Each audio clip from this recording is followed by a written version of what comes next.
Hello friends, இன்றைக்கு நாம் TRP 10வது யூனிட்டில் இருக்கக்கூடிய கிளாசிக்கல் வேர்ல்டு செவ்வியல் உலகம்னா என்ன அப்படிங்கிறத பற்றி தான் இன்றைக்கி நம்ம பார்க்க போகிறோம்.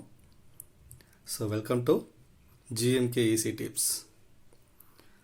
செவ்வியல் உலகம் அமெரிக்கா, ஆஸ்திரேலியா, ஆப்பிரிக்கா ஆகிய கண்டங்கள் உலக வரலாற்றில் மைய நீரோட்டத்தில் விலகி இருந்தபோது யுரேசியா எனப்பட்ட ஆசிய ஐரோப்பிய கண்டங்களில் இருந்து பெரும் நிலப்பரப்பில் பல நாகரிகங்கள் மலர்ந்தன அப்படின்னு சொல்லிட்டு குறிப்பிடப்படுது. ஸோ அமெரிக்கா, ஆஸ்திரேலியா, ஆப்பிரிக்கா ஆகிய கண்டங்கள் உலக வரலாற்றின் மைய நீரோட்டத்தில் விலகி இருந்த போது யுரேசியா எனப்பட்ட ஆசிய ஐரோப்பிய கண்டங்களில் பெரும் நிலப்பரப்பில் பல நாகரிகங்கள் மலர்ந்தன அப்படின்னு குறிப்பிடுறாங்க. அவற்றில் சில விரைவில் செவ்வியல் நிலையை அடைந்தன அப்படின்னு சொல்லிட்டு குறிப்பிடப்படுது. செவ்வியல் காலத்தில் ரோமிலிருந்து பாரசீகம், அங்கிருந்து பெசாவர் வரை பல பேரரசுகள் உருவாக தொடங்கியது. செவ்வியல் காலம் அப்படின்னு சொல்லக்கூடிய இந்த காலகட்டத்தில் ரோமிலிருந்து பாரசீகம், அங்கிருந்து பெசாவர் வரைக்கும் பல பேரரசுகள் தொடங்கி இருந்த காலகட்டம். ஸோ நாகரிகங்களின் விரிவாக்கம் புவியியல் அடிப்படையிலான இடைவெளிகளை அகற்றி பிரதேசங்களுக்கிடையே வணிக உறவுகளும் பண்பாட்டு பரிமாற்றங்களும் நடைபெற வழிவகுத்தது. அதாவது இந்த நாகரிகங்களுடைய விரிவாக்கம் என்பது புவியியல் இடையிலான இடைவெளிகளை அகற்றி பிரதேசங்களுக்கிடையே வாணிப உறவுகளும் பண்பாட்டு பரிமாற்றங்களும் நடைபெற வழிவகுத்தது தான் இந்த செவ்வியல் காலகட்டம். நாளடைவில் இவ்வுறவு சிந்தனை, தொழில்நுட்பம், கலைகள் மற்றும் பரிமாற்றத்திற்கு வழிவகுத்தது. அதாவது ஒவ்வொரு பேரரசுகளுக்கும் இடையே சிந்தனை மற்றும் தொழில்நுட்பம் மற்றும் கலைகள் இந்த மூன்றுமே ஒன்றோடொன்று தங்களுடைய நிலையை பரிமாறிக்கொண்டது அப்படின்னு சொல்லிட்டு குறிப்பிடப்படுது. ஸோ இதே காலகட்டத்தில் பௌத்தம், கிறிஸ்துவம், இஸ்லாம் முதலான உலகின் மிகப்பெரிய மதங்களும் ஒன்றோடொன்று பிற பகுதிகளுக்கு பரவியது அப்படிங்கிறதையும் நம்ம இதில் தெரிந்து கொள்ள முடியும். ஸோ பண்டைய கிரீஸ் மற்றும் ரோமை உள்ளடக்கியதே செவ்வியல் உலகம் என்றும், அதாவது பண்டைய கிரீக்ஸ் மற்றும் ரோம் இந்த ரெண்டையும் உள்ளடக்கியதான் செவ்வியல் உலகம் என்றும், ஒன்றுடன் ஒன்று பின்னி பிணைந்த பண்டைய கிரேக்க ரோமானிய நாகரிகங்களை உள்ளடக்கிய காலமே செவ்வியல் காலம் என்றும், ஸோ கிரேக்க ரோமானிய கால உலகம் என்றும் இது அறியப்படுகிறது.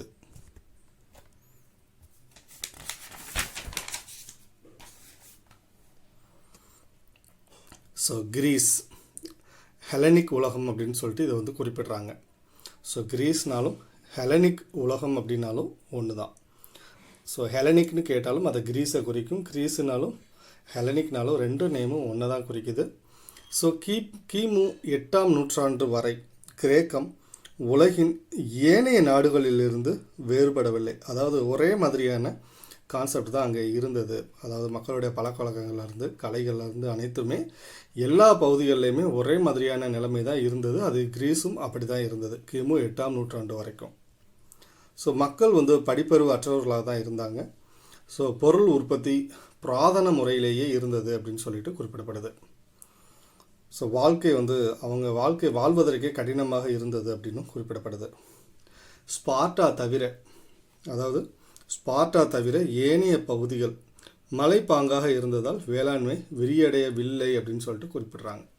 ஸ்பார்ட்டா தவிர ஏனைய பகுதிகள் மலைப்பாங்காக இருந்ததால் வேளாண்மையும் அவர்களால் செய்ய முடியாத ஒரு சூழல் இருந்தது அப்படின்னு குறிப்பிடுறாங்க.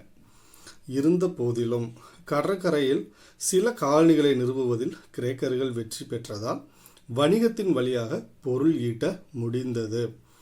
அதாவது விவசாயம் செய்ய முடியல, வாழ்க்கையை சரியாக வாழ முடியல, இருந்தாலும் கடற்கரை பகுதிகளில் சில காலனி பகுதிகளை அவர்கள் நிறுவுவதன் மூலம் வணிகத்தின் வழியாக அவர்கள் ஓரளவுக்கு பொருள் ஈட்ட முடிந்தது அப்படின்னு சொல்லிட்டு குறிப்பிடுறாங்க.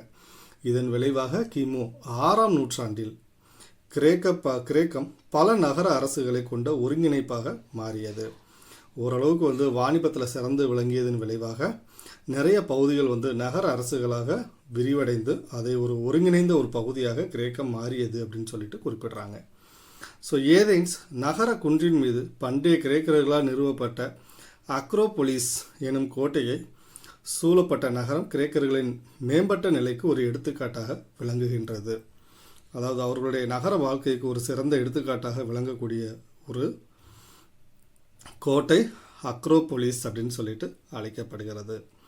இந்நகரங்கள் ஒன்றையொன்று சண்டையிட்டு கொண்டாலும் வணிகம், பொதுவான எழுத்து முறை, ஒரே மாதிரியான மத நடைமுறைகள், விழாக்கள் போன்றவைகளால் பிணைக்கப்பட்டிருந்தது அப்படின்னு சொல்லிட்டு குறிப்பிட்றாங்க. தென் இப்பிணைப்பிற்கு ஒப்பற்ற ஒரு எடுத்துக்காட்டு ஒலிம்பிக். இன்று நாம் விளையாடக்கூடிய ஒலிம்பிக் விளையாட்டு இவர்களுடைய காலத்தை சார்ந்தது அப்படின்னு சொல்லிட்டு குறிப்பிடப்படுது.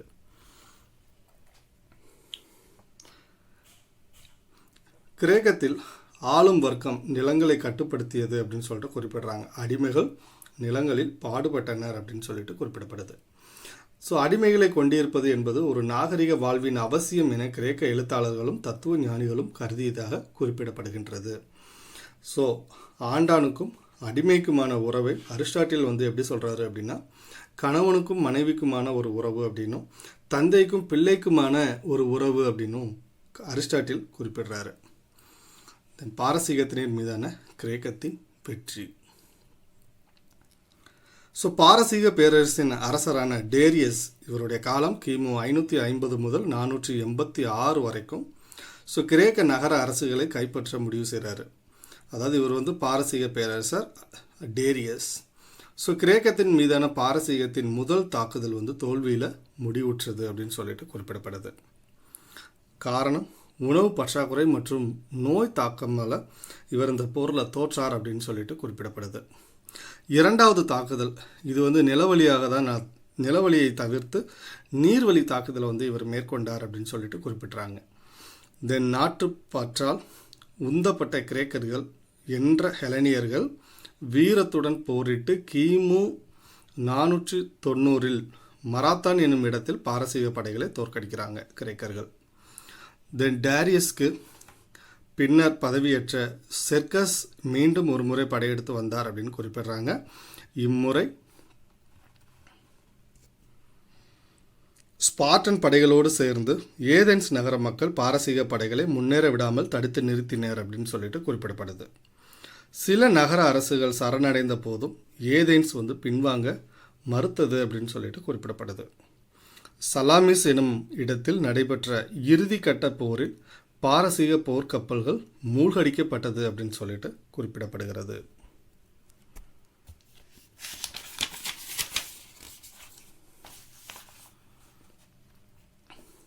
ஸோ தன் எண்ணம் நிறைவேறாததால் மனமுடைந்த சர்க்கஸ் நாடு திரும்பினார் அப்படின்னு சொல்லிட்டு குறிப்பிடுறாங்க. தென் ஹெலனிய கிரேக்கத்தில் மக்களாட்சி எப்படி மலர்ந்தது அப்படிங்கிறத பற்றி நம்ம பார்க்குறோம். ஸோ கிரேக்க நகர அரசுகள் முதலாக தோன்றிய போது அவை கடந்த கால மரபுரிமை பண்புகளில் சிலவற்றை இன்னமும் சுமந்து கொண்டிருந்தது அப்படின்னு சொல்கிறாங்க. அதாவது பழமையை இன்ன வரைக்கும் அவங்க கடைப்பிடிச்சுக்கிட்டே வந்திருக்கிறாங்க அப்படின்னு சொல்லிட்டு குறிப்பிட்றாங்க. ஸோ ஆள்பவர்களில் தலைவர்களின் வம்சாவளி வந்தவர்களாகவும் இருந்தனர். நிறைய ஆட்சி செய்கிறவங்களில் தலைமுறையாக வரவங்க மீண்டும் தொடர்ந்து கொண்டே இருந்தாங்க. ஸோ விரிவடைந்த வணிகம் மூலம் செல்வந்தர்களாக மாறியவர்கள் ஆட்சி அதிகாரத்தை கொண்டிருக்கும் இப்பழைய குடும்பங்கள் அனுபவிக்கும் உரிமைகள் மற்றும் சலுகைகளை மக்கள் வெறுத்தனர் அப்படின்னு சொல்லிட்டு குறிப்பிடப்படுது. ஸோ பதவியில் இருக்கிறவங்க நல்ல ஒரு நிலையை அனுபவிப்பதை மக்கள் இப்போது ஏற்றுக்கொள்ள முடியாத ஒரு சூழலில் அவர்கள் இருந்ததை குறிப்பிட்றாங்க. இதனால் பல நகர அரசுகளில் முடியாட்சி அரசர்கள் தூக்கி எறியப்படுகிறார்கள். ஸோ கொடுங்கோலர்களின் ஆட்சி எனப்படும் கிமு 6 முதல் 4ஆம் நூற்றாண்டு வரை புதிய கட்டிடங்களோடும் புதிய கோவில்களோடும் நகரங்கள் வளர்ச்சி அடைந்தது. எடுத்துக்காட்டு ஏதென்ஸில் உள்ள ஒலிம்பியா ஜியஸ் கோவில். தென் ஏதென்ஸ் நகர மக்களாட்சி. ஏதென்ஸ் சட்டம் இயற்றும் அதிகாரம் மக்கள் மன்றத்துக்கு இருக்குது அப்படின்னு சொல்லிட்டு ஏற்படுத்தப்படுது. ஸோ நீதிபதிகள் கீழ்நிலை ஊழியர்கள் குழுக்கள் முறையில் தான் தேர்ந்தெடுக்கப்பட்டாங்க அப்படின்னு சொல்லிட்டு குறிப்பிடுறாங்க. ஸோ இது சமூக மேல்தட்டு மக்களால் இந்த நிலையானது வெறுக்கப்பட்டது அப்படின்னும் குறிப்பிடப்படுது. ஸோ இவர்கள் மக்களாட்சியை கும்பலின் ஆட்சி என வகைப்படுத்துகிறாங்க. மக்களாட்சி கிட்டத்தட்ட இங்கே 200 ஆண்டுகள் நீடித்தது அப்படின்னு சொல்லிட்டு குறிப்பிடுறாங்க. ஸோ மக்களாட்சி இதனுடைய நேர்மறையான பொருள் என்ன அப்படின்னு பார்த்தோன்னா மக்களே ஆட்சி புரிவது அப்படின்னு சொல்லிட்டு குறிப்பிடப்படுது. ஆனால் நடைமுறையில் மெடிக்ஸ் எனப்பட்ட அடிமைகள், பெண்கள், வணிகர்கள், கைவினைஞர்கள் ஆகியோர் விலக்கியே வைக்கப்பட்டாங்க. இந்த மக்களாட்சி முறையிலிருந்து அதாவது அடிமைகள், பெண்கள், வணிகர்கள், கைவினைஞர்கள் ஆகியோர் விலக்கியே வைக்கப்பட்டார்கள் அப்படின்னு சொல்லிட்டு குறிப்பிடப்படுது. தென் பெரிக்லிஸ் கிமு 461 முதல் 429 வரை. ஸோ ஏதென்ஸின் மாபெரும் தலைவராக இவர் அறியப்படுறாரு. 30 ஆண்டுகள் இவர் பதவியில் இருப்பார். ஸோ இவர் ஆட்சியின் போதும் ஸ்பார்ட்டாவும் ஏதென்ஸும் சண்டையிட்டு கொண்டே இருந்தது அப்படின்னு குறிப்பிட்றாங்க. ஸோ இந்த ஸ்பார்ட்டாவும் ஏதென்ஸும் இவர்களுக்கு இடையே நடைபெற்ற இந்த போரானது பெலப்பனோசிய போர் என அழைக்கப்படுகிறது. ஸ்பார்ட்டாவுக்கும் ஏதென்ஸுக்கும் இடையே நடைபெற்ற இந்த போர் பெலப்பனோசிய போர் அப்படின்னு சொல்லிட்டு அழைக்கப்படுகிறது. ஸோ ஏதென்ஸின் சிறந்த நகரமாக வளர்ச்சி பெற்றது பெரிக்லிஸ் காலம் என அழைக்கப்படுகிறது. ஸோ ஏதென்ஸ் சிறந்த நகரமாக வளர்ச்சி பெற்றதால் பெரிக்லிஸ் காலம் என இது அழைக்கப்படுது. தென் ரோம் ஹெலனிஸ்டிக் உலகம் அப்படின்னு சொல்லிட்டு இதை நம்ம குறிப்பிடுறோம். ஸோ மகா அலெக்சாண்டர் கீழ் மாசிடோனியாவில் கிரேக்கர்கள் ஒரு அரசை நிறுவுறாங்க. சாக்ரட்டிஸ் அரசு அங்கீகரித்த கடவுள்களை ஏற்காததால் விஷம் அருந்தி உயிர்விட தீர்ப்பு வழங்கினாங்க. ஹெலனிஸ்டிக் நாகரீக காலம் கிமு 323 முதல் அடுத்ததான், அதாவது ஹெலனிஸ்டிக்குடைய நாகரிக காலம் அப்படிங்கிறது கிமு 323 அப்படின்னு குறிப்பிடுறாங்க. தென் கணித அடிப்படை தேற்றம் யூக்ளிட், வடிவியலின் தந்தை என அழைக்கப்படக்கூடியவர் யூக்ளிட். தென் எரோட்டோஸ்தனிஸ், பூமியின் விட்டம் பற்றி துல்லியமாக கணக்கிட்டவர். அடுத்து முக்கோணவியல் தந்தை ஹிப்பார்கஸ் கோட்பாடு மூலம் கோள்களின் நகர்வை ஒரு மாதிரி அமைப்பை உருவாக்கியவர் டாலமி. ரோமானிய மக்களின் 2 வர்க்கங்கள், ஒன்று பார்ட்டிசியன்ஸ் அப்படின்னா பணம் படைத்த பிரபுக்கள் என அழைக்கப்படுறாங்க. அடுத்ததாக பிளப்பியன்ஸ், சாதாரண மக்கள் பிளப்பியன்ஸ் என அழைக்கப்படுறாங்க. ஸோ கிமு 6ஆம் நூற்றாண்டு இறுதியில் ரோம் செலுத்தோங்கிய ஒரு நகரமாக மாறியது அப்படின்னு சொல்லிட்டு குறிப்பிடப்படுது.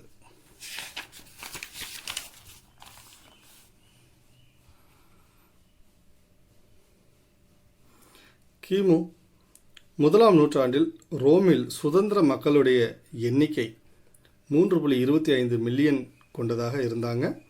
அதே சமயத்தில் அடிமைகள் 2 மில்லியன் மக்கள் வாழ்ந்தாங்க அப்படின்னு சொல்லிட்டு குறிப்பிடப்படுது. ஸோ ரோமிற்கு அதிக வருவாய் அடிமை வியாபாரம் மூலமாகவே கிடைத்தது அப்படின்னு குறிப்பிடுறாங்க. டெலாஸ் தீவு மிகப்பெரிய அடிமை சந்தையாக விளங்கியது அப்படின்னு சொல்லிட்டு குறிப்பிடப்படுது. டைபிரியஸ் கிராக்கஸ், காரியஸ் டோ கிராக்கஸ் இவர்கள் பார்ட்டிசிய பிரிவை சார்ந்தவர்கள். இவர்களின் உயிர் தியாகத்தால் ரோம குடியரசு ரோம பேரரசாக மாற்றம் பெற்றது அப்படின்னு சொல்லிட்டு குறிப்பிடுறாங்க. தென் கான்சல் எனப்பட்டவர் மாரியஸ் அப்படின்னு அழைக்கப்படுறாரு. இந்த மாரியஸ்க்கு பின் ஆட்சிக்கு வந்த சர்வாதிகாரி சுல்லா, இவர் 3 ஆண்டுகள் தான் ஆட்சி புரிவார். பின்னர் சின்னா, அடுத்தது காட்டலினா, இந்த 2 பேரும் முறையே அடுத்தடுத்து ஆட்சிக்கு வந்தவர்கள். அடிமைகள் கிளர்ச்சியால் புகழ் பெற்றது ஸ்பார்டகஸின் கிளர்ச்சி. கிட்டத்தட்ட இந்த புரட்சியினுடைய பேர் ஸ்பார்டகஸின் கிளர்ச்சி அப்படின்னு இதை அழைக்கிறாங்க. கிட்டத்தட்ட 70,000 அடிமைகள் இதில் பங்கேற்றாங்க அப்படின்னு சொல்லிட்டு குறிப்பிடப்படுது. இது கிமு 73 தொடங்கியது அப்படின்னு சொல்லிட்டு குறிப்பிடுறாங்க. ஸோ ரோமின் அதிகாரத்தை பயம் கொள்ள வைத்த ஒரு கிளர்ச்சி அப்படின்னு சொல்லிட்டு நம்ம இதை குறிப்பிடுறோம். ஸ்பார்டகஸ் கொல்லப்பட்டு கிளர்ச்சி ஒடுக்கப்பட்டது அப்படின்னு சொல்லிட்டு குறிப்பிடுறாங்க. ஸோ ஸ்பார்டகஸை பின்பற்றிய 6,000 புரட்சியாளர்களும் கொல்லப்பட்டார்கள் அப்படின்னு சொல்லிட்டு குறிப்பிடப்படுது. சுல்லாவுக்கு எதிராக மாரியஸ், சின்னா, ஜூலியஸ் சீசருக்கு எதிராக பாம்பி, மார்க்கஸ் ஆண்டனி, ஆக்டேவியனுக்கு எதிராக புரூட்டஸ் காசியஸ். ஆக்டேவியன் அப்படின்னு சொல்லக்கூடியவர் சீசரின் ஒன்றுவிட்ட சகோதரன் அப்படின்னு சொல்லிட்டு அழைக்கப்படுறாரு. கிமு 27 வருடத்திலிருந்து தொடங்கும் காலம் மன்னராட்சிய காலம் என அழைக்கப்படுகிறது. தட் இஸ் பிரின்சிபேட் அப்படின்னு சொல்கிறோம். ஸோ இது அகஸ்டர் காலம் அப்படின்னு சொல்லிட்டு அழைக்கப்படுகிறது. ஸோ அகஸ்டஸ் தன்னை பேரரசன் இம்பரேட்டர் என அழைத்து கொண்டார் அப்படின்னு குறிப்பிடப்படுது. ஸோ அகஸ்டஸ் கால எழுத்தாளர்கள் பிலினி அறிவியல் களஞ்சியம் என அழைக்கப்படக்கூடிய இயற்கை வரலாறு என்ற நூலை இவர் படைக்கிறாரு. அறிவியல் தொடர்பான மற்றொரு கலைக்களஞ்சியத்தை உருவாக்கியவர் செனிகா அப்படின்னு சொல்லக்கூடியவர். இவருடைய மற்றொரு நூல் ஓட்ஸ். இதில் ஹெரேஸ், எப்பிக்யூரியன் தத்துவம், ஸ்டாய்க் தத்துவம் என அனைத்தையும் இணைத்து ஒரு புதிய தத்துவத்தை உருவாக்கினார் அப்படின்னு சொல்லிட்டு குறிப்பிடப்படுகிறது. அடுத்ததாக லிவி. இவர் ஒரு வரலாற்று அறிஞர், அதே சமயத்தில் உரைநடையாளர் அப்படின்னு சொல்லிட்டு குறிப்பிடப்படுறாங்க. தென் டேசியஸ், இவரும் ஒரு வரலாற்று அறிஞர், உரைநடையாளர். அடுத்து வெர்ஜிலின் ஏனைட், அதாவது இந்த நூலானது வந்து பார்த்தோன்னா வெர்ஜில் அப்படிங்கிற ஆத்தர் எழுதிய இந்த ஏனைட் அப்படின்னு சொல்லக்கூடிய இந்த நூல் ரோமானிய ஏகாதிபத்தியத்தை புகழ்ந்து சொல்லக்கூடிய ஒரு நூலாக அறியப்படுது. ஸோ கிபி 14 அகஸ்டஸ் மரணம் அடைகிறாரு. அடுத்ததாக ட்ராஜன் 98 117 வரைக்கும் இவர் ஆட்சியில் இருக்கிறாரு. அடுத்ததாக ஆண்டோனினஸ் பயஸ் 138 167 வரைக்கும். தென் மார்க்கஸ் அரிலியஸ் 161 180 வரைக்குமான காலகட்டம். இந்த மார்க்கஸ் அரிலியஸ் ஒரு தத்துவ அறிஞர். சீனாவிற்கு ஒரு தூதுக்குழுவை இவருடைய காலகட்டத்தில் தான் அனுப்பி ஒரு ஆசிய நாட்டுடன் தொடர்பை ஏற்படுத்திய முதல் ரோமானிய பேரரசர் அப்படிங்கிற ஒரு பெயரை இவர் பெறாரு. அதாவது சீனாவிற்கு ஒரு தூதுக்குழுவை முதலாக இவர் அனுப்பி வைக்கிறாரு. ஸோ ஆசிய நாட்டுடன் தொடர்பை ஏற்படுத்திய முதல் ரோமானிய பேரரசர் என மார்க்கஸ் அரிலியஸ் அழைக்கப்படுகிறார். கிபி 330 ஆட்சி மையம் இத்தாலியிலிருந்து கிரேக்க மொழி பேசும் பைசாண்டியத்திற்கு மாற்றப்படுகிறது. கிபி 410 கோத் அலாரிக் ரோமாபுரியை சூறையாட பெரும் படையோடு புறப்பட்டார் அப்படின்னு குறிப்பிடப்படுகிறது. ஸோ பிராங்குகளின் தலைவர் என அழைக்கப்படுபவர் குளோவிஸ் எனப்படுபவர்.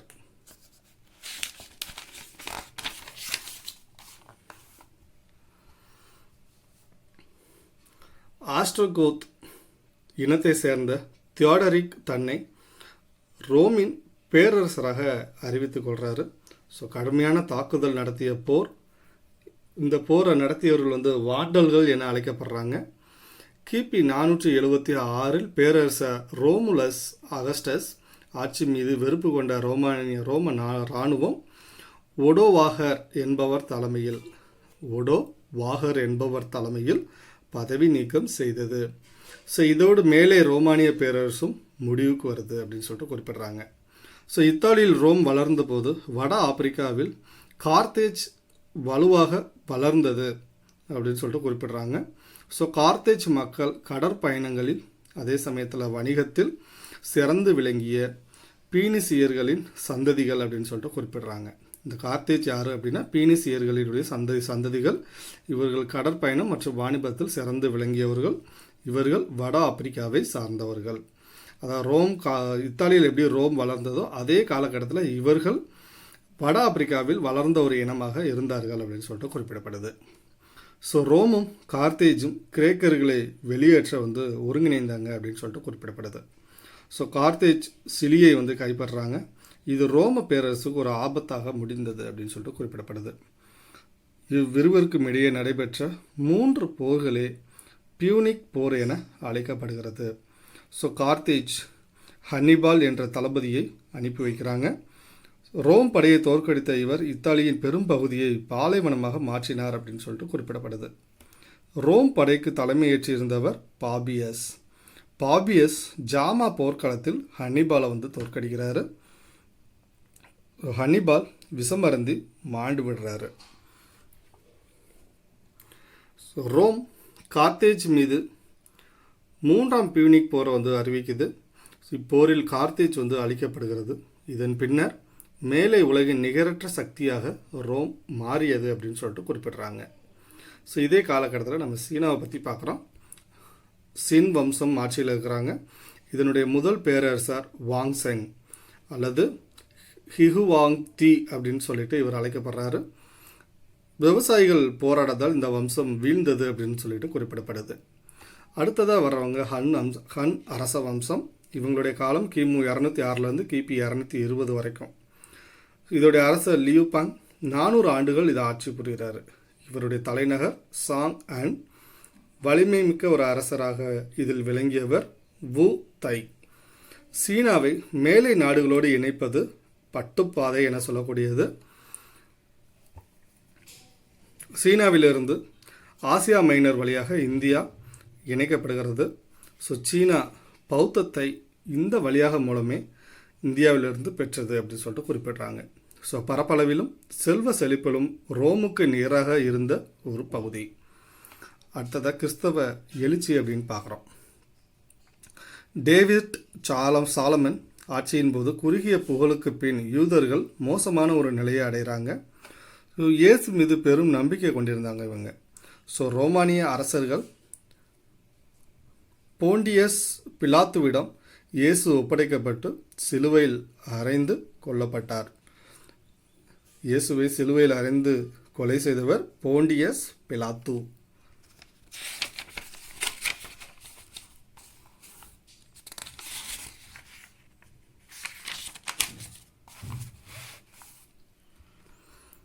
புனித பால் கிறிஸ்தவ மதத்தை பரப்பத் தொடங்குறாரு.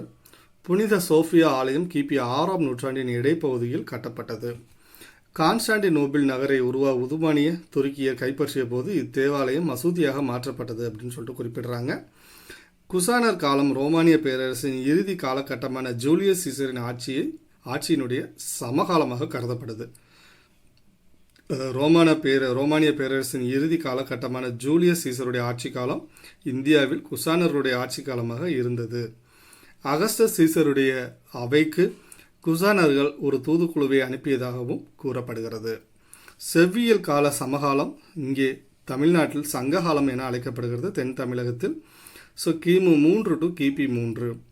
சங்ககாலத்தில் 11 மேல்கணக்கு எனப்படும் சங்க இலக்கியமான 10 பாட்டும் 8 தொகையும் தொகுக்கப்பட்ட காலமாக இது குறிப்பிடப்படுது. சங்க இலக்கியம் இந்தியாவின் முதல் சமய சார்பற்ற இலக்கியம் என போற்றப்படுகிறது. செவ்வியல் கால இறுதி காலத்துடன் பொருந்திய களப்பிரர் காலத்தில் பாபிலோனியா, எகிப்து, கிரேக்கம், ரோம் போன்றவற்றோடு வாணிபம் செழிப்படைந்தது. ஸோ கிபி 4 மற்றும் 5ஆம் நூற்றாண்டு இது. தேக்கு, மிளகு, மணிகள், தந்தம் இவைகள் எல்லாமே இங்கு ஏற்றுமதி செய்யப்பட்டது, இங்கிருந்து ஏற்றுமதி செய்யப்பட்டது அப்படின்னு சொல்லிட்டு குறிப்பிடப்படுகிறது.